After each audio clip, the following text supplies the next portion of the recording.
Media पर कोई रख रहा है कि अगर घुसपैठ कर आए हो और आधार कार्ड चाहिए, वोटर कार्ड चाहिए, तो इस नंबर पर संपर्क करिए। बंगाल पुलिस चुप। मुझे बताओ भाइयों बहनों, जिस राज्य में इतनी घुसपैठ होती हो वहां कभी विकास हो सकता है क्या? जोर से बोलो, हो सकता है?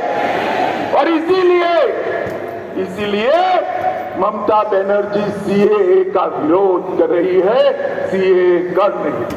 मगर मैं आज इस सभा में कहकर जाता हूं, ममता दीदी, सीएए देश का कानून है, इसको कोई रोक नहीं सकता और हम सीएए को लागू कर भाई और बहनों, जो वहां से आए हैं वो सभी हिंदू भाइयों बहनों का इस देश पर इतना ही अधिकार है जितना मेरा और आपका अधिकार है। उनको अपने अधिकार से कोई वंचित कहीं नहीं कर। मित्रों, ममता जी को मैंने कई बार पूछा, वो उल्टा हमें हिसाब करती पूछती है कि मोदी जी ने बंगाल के लिए क्या किया। ममता दीदी, आप मेरा भाषण जरूर सुन रही होगी, मैं हिसाब लेकर आया हूं, कान खोलकर सुन लीजिए, हिसाब लेकर आया हूं। जिस सरकार में आप मंत्री रही, यूपीए सरकार, जिस सरकार को आपने समर्थन किया, उसने 2004 से 14 में बंगाल को क्या दिया? ग्रांट इन एड और डिवोल्यूशन का सिर्फ 2 लाख करोड़ रुपया दिया। कितना दिया भाइयों बहनों, बोलो तो? और मोदी जी ने 2 लाख करोड़ के सामने 10 साल के सामने 9 साल में 6,70,000 करोड़ रुपया देने का काम नरेंद्र मोदी जी ने किया। और 1,80,000 करोड़ रुपया नरेगा में 3.5 गुना ज्यादा हमने दिया।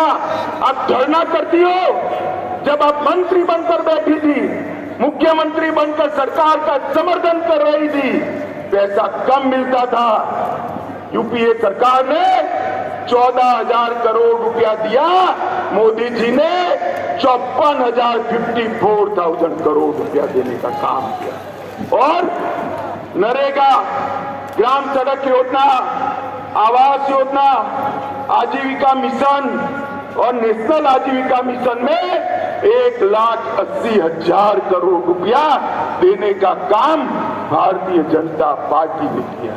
और नेशनल हाईवे के लिए टोटल 70,000 करोड़, लगभग 16,000 करोड़, रेलवे में, बंदरगाह में 1,000 करोड़, सिंचाई के लिए 3,000 करोड़, कुल मिलाकर आपके 2 लाख करोड़ के सामने भारतीय जनता पार्टी ने 8 लाख करोड़ से ज्यादा रुपया देने का काम भारतीय जनता पार्टी। और ममता दीदी, जितना गुमराह करना है कर लीजिए।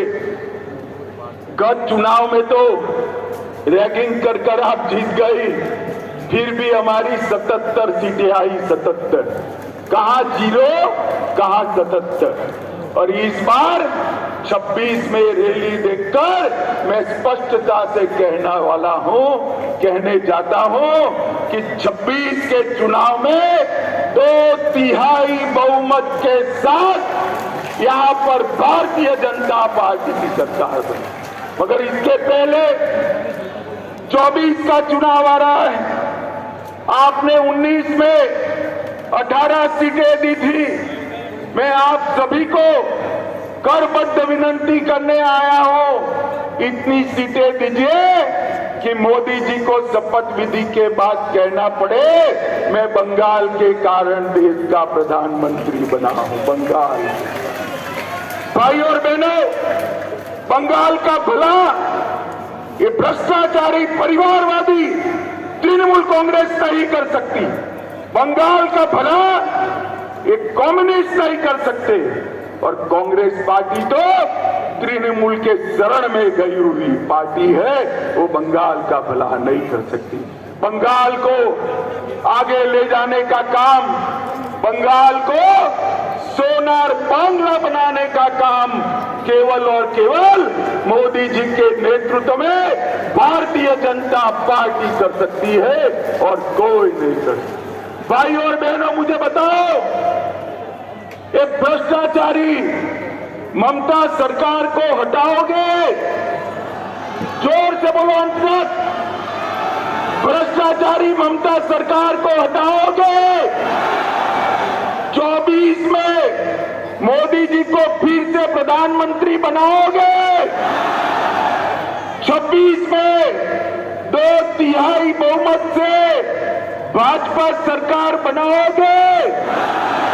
घुसपैठ रोकनी है, जोर से बोलिए, घुसपैठ रोकनी है, सीएए लाना है, भ्रष्टाचार रोकना है, सीमाएं सुरक्षित करनी है, बंगाल के गरीब का विकास करना है, बंगाल की अस्मिता वापिस लानी है।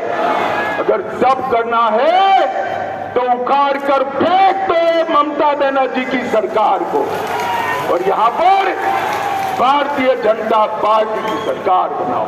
मैं बंगाल की जनता को भरोसा दिलाकर जाता हूं कि बंगाल का विकास मोदी जी की सबसे बड़ी प्राथमिकता बंगाल का विकास है।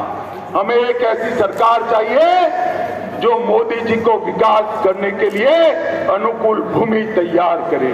ममता बनर्जी मोदी जी को विकास नहीं करने देती है। भाई और बहनों, यहां कमल फूल की सरकार बनाइए, नरेंद्र मोदी के नेतृत्व में भाजपा सरकार बनाइए और 24 में फिर से मोदी जी को प्रधानमंत्री बनाइए। यही मेरा आप सबसे अभ्यर्थना है।